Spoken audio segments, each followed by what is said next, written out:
Allahumma sholli ala Muhammad. Hati akhirnya membunuh, menghalalkan berbagai macam cara, memfitnah orang yang baik-baik, berzina, membunuh secara langsung maupun tidak langsung, durhaka kepada orang tua, bahkan mengambil jalan pintas ke Gunung Kawi, pesugihan. Itu namanya syirik.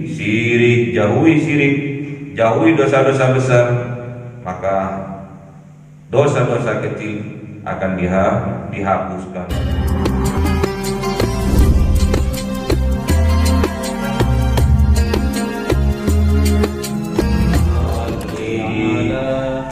Muhammad ya Rabbi sholli alaihi wa sallim. Sallallahu rabbuna ala nuril mubin Ahmad al-Mustafa sayyidil mursalin wa ala alihi wa sahbihi ajma'in walhamdulillahi rabbil alamin. Kalamun qadimul la yumallu sama'uhu tanazzaha an qawli wa riwaniyati bi astaghfi min kulli da'i wa nuruhu dalilul liqalbi 'inda jami'i Faya Rabbi matini bisirri urufi wa nawwir bihi sam'i wa qalbi wa mulati wa habli bihi fadhan wa ilma wa hikmatan wa anis bihi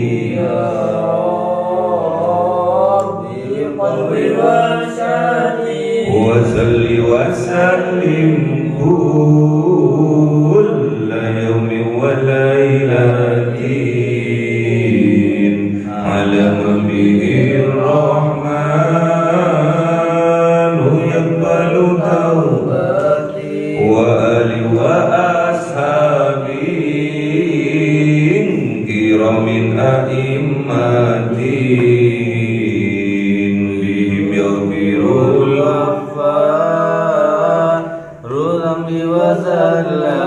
A'udzu billahi minasyaitonir rajim. Bismillahirrahmanirrahim. Surah An-Nisa 31. A'udzu billahi minasyaitonir rajim. Bismillahirrahmanirrahim. In tajtanibu kaba'ir ma tunhauna anhu nukaffir ankum sayyi'at. In tajtanibu kaba'ir ma tunhauna anhu nukaffir ankum sayyi'atikum wa nudkhilkum mudkhalan karima. Sadaqallahul azim. Bismillahirrahmanirrahim. Wala natamanna faddala Allahu bi ba'dakum 'ala ba'd. Lil-rijali nasibun mimma iktasabu wa lin-nisa'i nasibun mimma iktasabu was'alullaha min fadlihi innallaha kana bikulli shay'in 'alima. Sadaqallahul azim. Bismillahirrahmanirrahim. In tajtanibu, sungguh tajtanibu menjauhi kalian kabairoh atas dosa-dosa besar ma tunhauna anhu barang tunhauna dilarang kalian anhu atasnya nukaffir ankum maka Allah Subhanahu wa ta'ala akan menutupi, akan menghapus ankum atas kalian sayyiatikum dosa-dosa kalian, kejelekan kalian, amal-amal buruk kalian, wa nudkhilkum dan memasukkan kalian mudkhalan karimah ke dalam tempat yang mulia, yaitu surga. Ini janjinya Allah. Barang siapa menjauhi dosa-dosa besar, dosa-dosa yang mana dosa-dosa itu dilarang untuk kita lakukan, maka Allah akan menghapus dari kita sayyiatikum dosa-dosa kita, keburukan kita, kejelekan kita, dan Allah akan memasukkan kita ke dalam masukan yang karimah, ke dalam tempat yang mulia, yaitu surga. Apa saja dosa-dosa besar itu? Yang pertama adalah dosa syirik. Yang pertama dosa syirik. Yang kedua durhaka kepada kedua orang tua. Yang ketiga membunuh tanpa hak. Yang keempat memakan harta riba. Yang kelima memakan harta anak yatim. Yang keenam bersumpah palsu.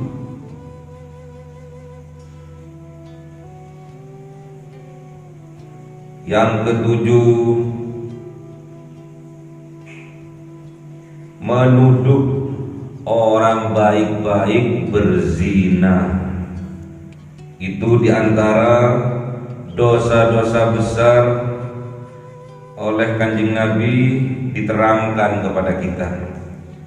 Dosa yang besar yang pertama adalah syirik, menyekutukan Allah dengan yang lainnya. Makanya kita jangan sekali-sekali melakukan dosa syirik, baik itu syirik yang akbar juga syirik yang asghar.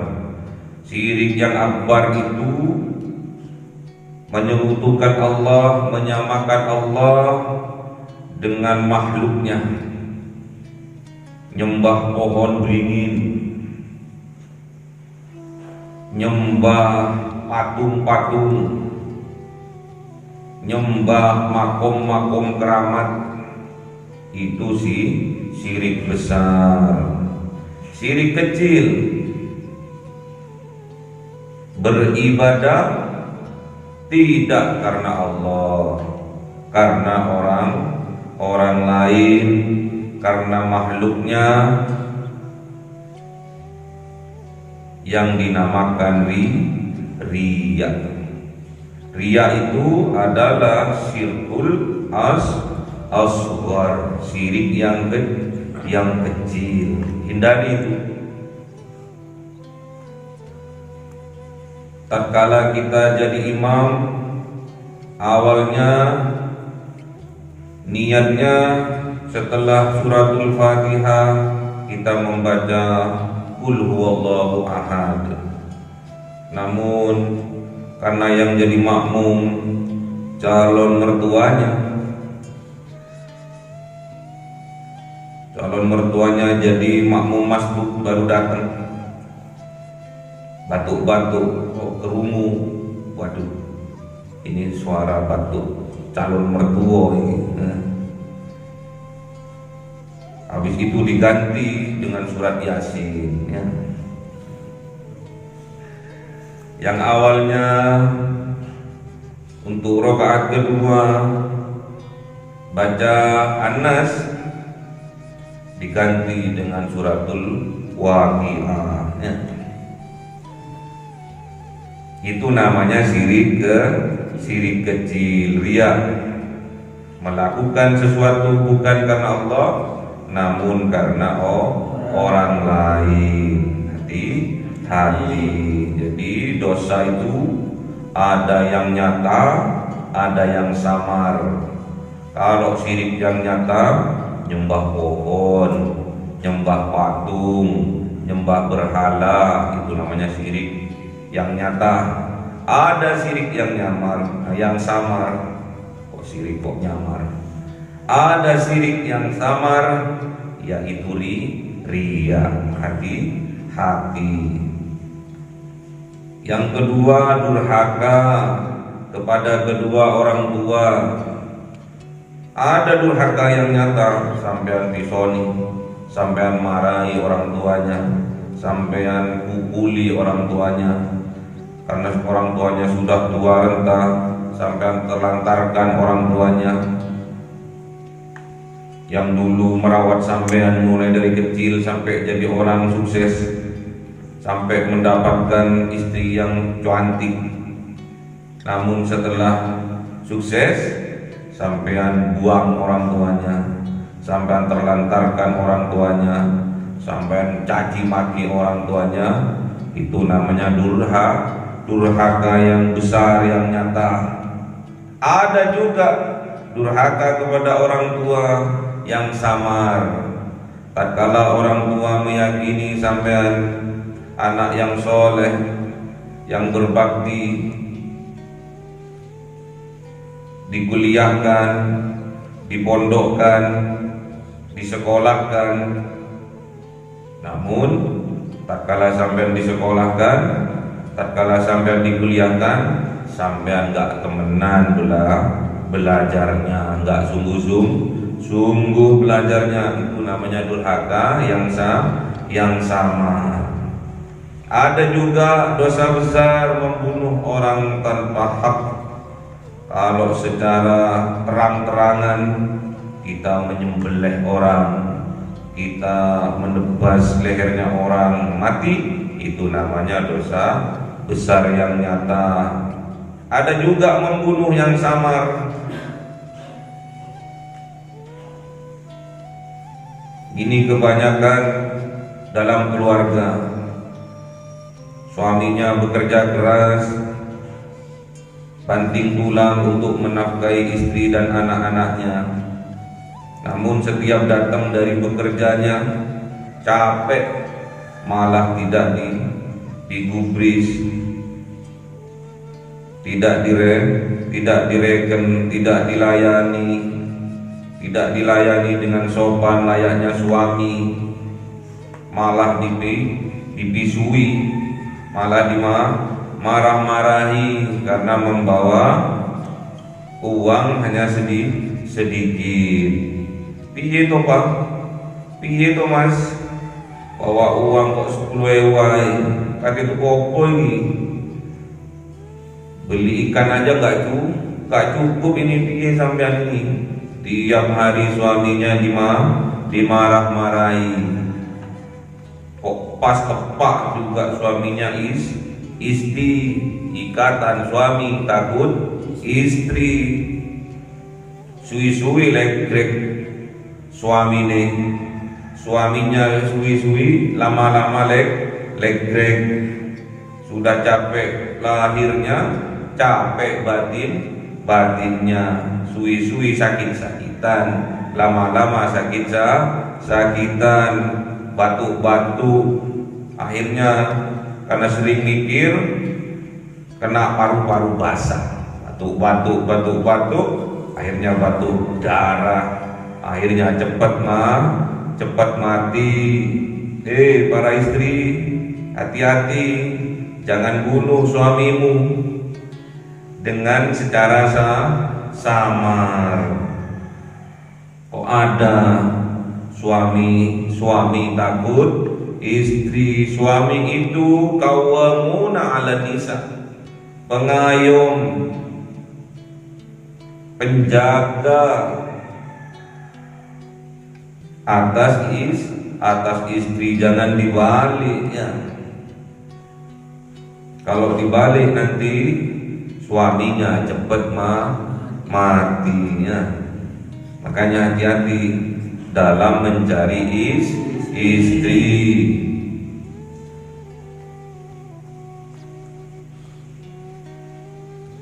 Kalau kita bisa menghindari dari dosa-dosa besar, dosa-dosa yang sudah ditetapkan oleh Allah, yang ditetapkan melalui Rasulullah, maka kita oleh Allah nukaffir ankum sayyiatikum, akan menghapus siapa Allah atas dosa-dosa kita.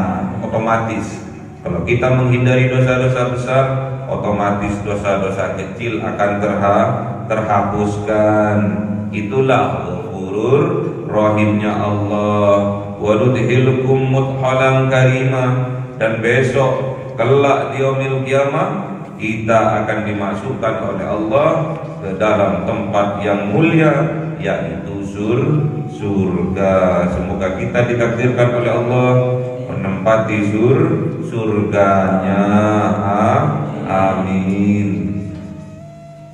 Wala tatamannau, dan jangan engkau berhayal, jangan engkau berandai-andai, jangan engkau iri hati ma faddalallahu bihi, atas apa yang Allah karuniakan bihi dengannya, ba'dakum ala ba'din, atas sebagian kalian kepada kalian atas bagian lainnya. Jadi kita nggak boleh iri hati, kita nggak boleh berandai-andai. Seandainya, jikalau, andai kata, umpama, itu nggak boleh. Itu namanya tulul amal. Nggak boleh kita iri hati atas apa karunia yang Allah berikan kepada seseorang di antara kalian, ba'dakum, atas bagian kalian, ala ba'din, atas bagian lainnya. Hidup ini sawang sinawang. Cari nih seorang petani, penak yo numpak mobil gede, numpak motor gede, sugih, pasti senang, kemana-mana nggak kepanasan, kemana-mana enggak kepanasan. Terus yang numpak mobil gede nyawang petani, enak yo jadi petani. Habis nyangkul dilu ai mangan-mangan di sawah, tertawa tertiwi, makan cuma pakai tahu, pakai telur, sudah sangat bahagia. Cari di petani, orang sing sugih itu enak, katanya wong sing sugih. Orang petani itu sing pena. Orang sing sugih kadang nggak sempat dia makan beserta keluarganya, jarang ngumpul dengan anak istrinya, saking sibuknya. Kalau petani tiap hari ketemu, tiap 2 jam 1 jam ketemu. Itulah karunia dari Allah. Ada yang iri tentang jabatannya, enak yo jadi dewan, enak yo jadi anggota DPR, wake duit. Gak tahu kalau jadi anggota DPR itu mumet endase ya, mikiri tugas yang luar biasa banyak belum terselesaikan. Katanya orang biasa enak jadi Pak Dewan, enak jadi anggota DPRD. Namun kata anggota DPRD, enak jadi orang biasa. Hidup adalah sawang sinawang ya. Lirijali nasibun, dimiliki oleh laki-laki, dimiliki oleh para laki-laki, nasibun, bagian mimma kasabu, dari apa yang ia usahakan. Walin nisa'i nasibun mimma kasabna, dan dimiliki oleh para wanita nasibun, bagian mimma kasabna, dari apa yang ia usahakan. Makanya sampean kalau pengen ndang sugih, sampean dia kerja. Kalau sampean cuma muter tasbih tok nggak sugih-sugih, kerja sebagai wasilah untuk mencari karunia Allah. Ojo menentok. Jadi haknya sama antara laki-laki, antara perempuan itu sama. Apabila dia berusaha, apabila dia bekerja, dia akan mendapatkan bagian dari apa yang ia usahakan. Gak boleh kita iri hati. Sampean jadi seorang pedagang, iri hati sama seorang pegawai bank.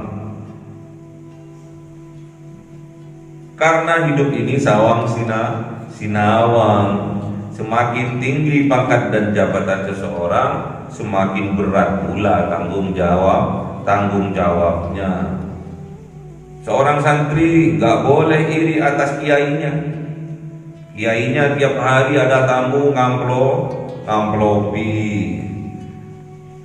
Ditinggal dulu sholat duha, datang tamunya, ya. Bawa oleh-oleh tamunya, pulang ngamplopi. Perlu kalian ingat, sekarang nggak usum ngamplop itu. Yang usum sekarang itu transferinya. Jadi nggak ketahuan kalau kiainya itu ditransfer. Masa mau transfer hanya 50.000, ya minimal 5 juta. Tinggal hitung aja tamunya berapa per harinya. Kalau sampean ingin sama dengan nasibnya orang lain, ya bekerja keras.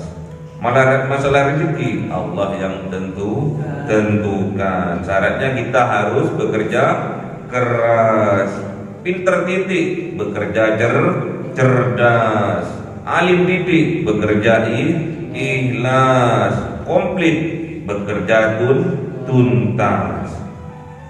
Jadi kalau ingin komplit, ingin sempurna hasilnya, yang pertama kita harus bekerja keras, yang kedua harus bekerja cerdas, yang ketiga harus bekerja ikhlas, yang keempat harus bekerja sampai tuntas. Itu akan sempurna kenikmatannya, puas karena Allah.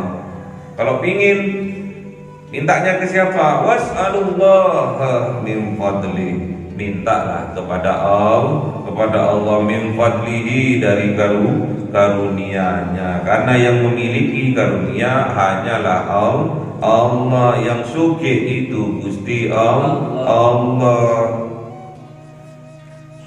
Innallaha kana bikulli syai'in alima. Sesungguhnya Allah, karena ada Allah bikulli syai'in, dari setiap sesuatu, alima, maha mengetahui. Kalau sampean belajarnya temenan, sampean iso pinter. Kalau sampean belajarnya bohongan, kalau ada ustadznya ngaji, enggak ada ustadznya enggak ngaji, ya sampean tetap gak cerdas sampean. Kalau ada ustadznya ngafalkan, kalau ada kiainya ngafalkan, kalau nggak ada kiainya menengahi.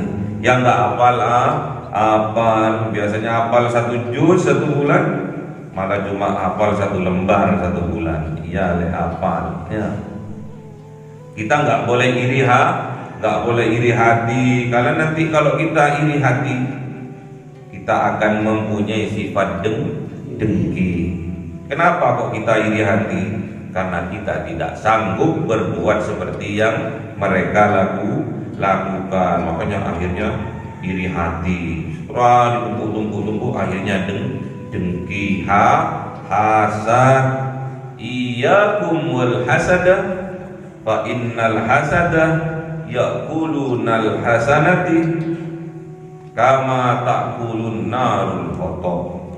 Itu kata Gusti Kanjeng Nabiuna Muhammad, iyyakum wal hasadah, tinggalkan, jauhi sifat hasad. Fa innal hasadah, maka sesungguhnya hasad itu ya'kulunal hasanati, akan memakan amal-amal kebaikan kita, kama ta'kulun narul khotob, seperti api memakan kayu bakar. Kretek habis. Sebanyak apapun amal kita, kalau di dalam hati kita ada sifat iri hati, sifat dengki, maka amal perbuatan kita akan hangus seperti api memakan kayu bakar. Kretek habis. Amalnya 1 tahun, habisnya cuma 1 jam. Hati-hati. Makanya kita harus pandai-pandai kita bersyukur atas nikmat-nikmat yang Allah berikan kepada kita. Gak boleh iri hati. Kalau kita ingin dibebaskan oleh Allah, jauhi dosa-dosa besar. Itu akan garai penyakit.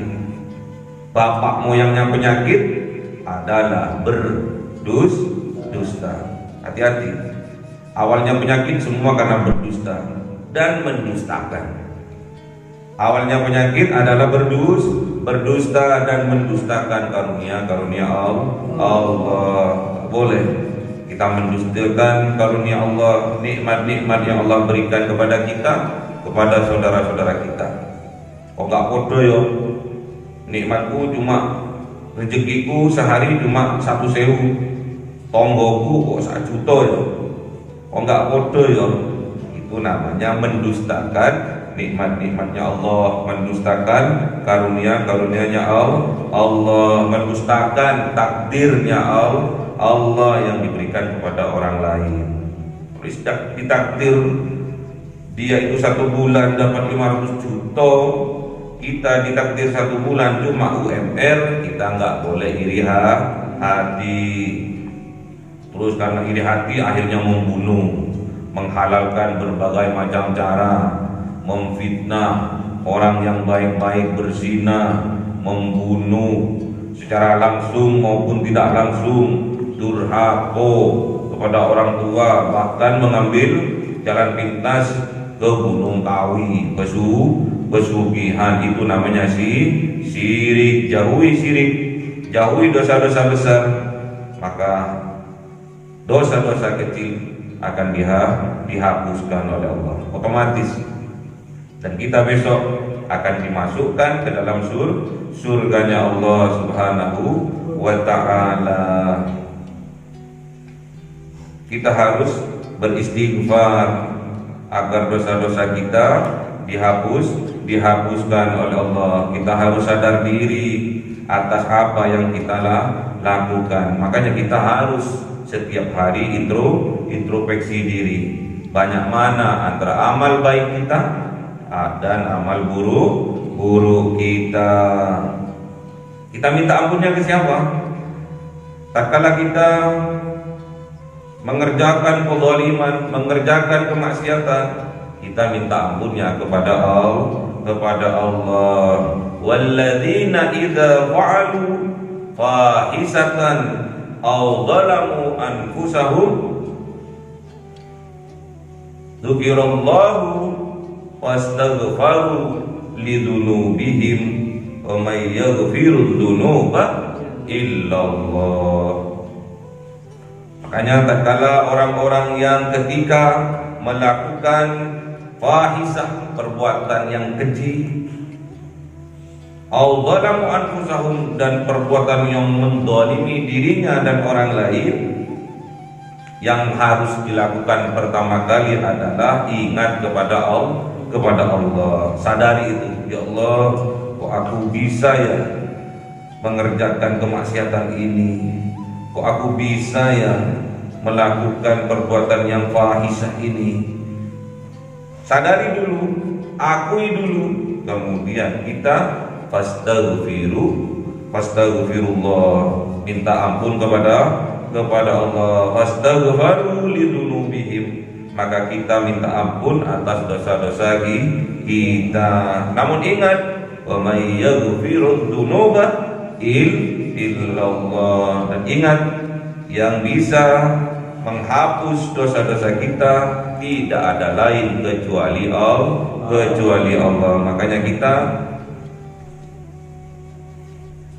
tiap hari harus bisa introspeksi diri. Sebelum tidur kita budayakan setelah sholat isya kita sholat sunnah dulu, sholat witir dulu, sambil kita introspeksi diri. Apabila kita banyak amal baik, kita minta kekuatan kepada Allah untuk bisa istiqomah dan meningkatkannya. Namun apabila kita ternyata banyak amal buruknya, pas kesempatan itu kita beristighfar, minta ampun kepada Allah, introspeksi diri, minta kekuatan kepada Allah agar bisa kita menyadarinya, insaf dan irji'i ilallah. Iqra kitabaka kafa bi nafsikal yauma 'alaika hasiba. Allahumma arhamna bil Qur'an waj'alhu lana imaman wa nuran wa hudan wa rahmah. Allahumma irna minhu ma nasina wa 'allimna minhu ma jahilna warzuqna tilawatahu ana al-laili wa atrafan nahar waj'alhu lana hujjatan ya rabbal alamin. Cahaya 1000 bulan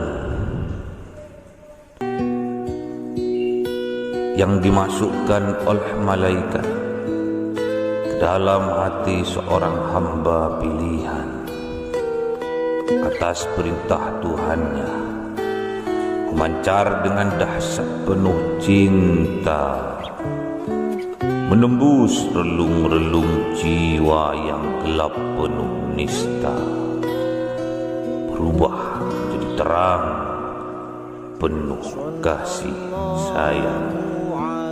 Itulah Lailatul Qadar.